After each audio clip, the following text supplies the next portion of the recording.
که د چا خوښه وي چې رزق یې پراخ سي، روزي یې زیاته سي او عمر یې زیات سي، نو رسول الله صلی الله علیه وسلم فرمایي که د چا خوښه وي چې رزق یې پراخ سي او عمر یې اوږد سي، نو هغه دې د خپلوانو سره دوستي او خپلولي پالي.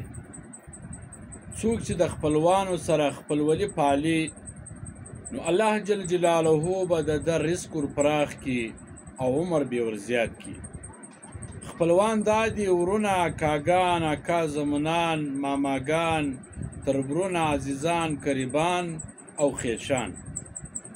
دا یاد ساته، خیش که د هر څوک د هر قوم سره تعلق چې کله تا دوستي ورسره وکړله، خیش دې سلو، نو دغه ستا په خپلوانو کې شامل سلو، نو ته به له دې سره هم ښه سلوک کوې، صله رحمي به ورسره کوې او خپلولي به ورسره پالې.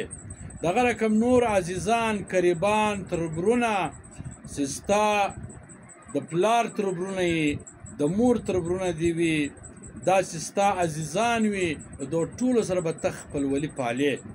که څوک خپلولي وپالي، نو الله جل جلاله به د ده په رزق کې برکت ور واچوي او الله جل جلاله به د ده رزق ور پراخ کړي او الله جل جلاله به د ده عمر ور زیات کړي.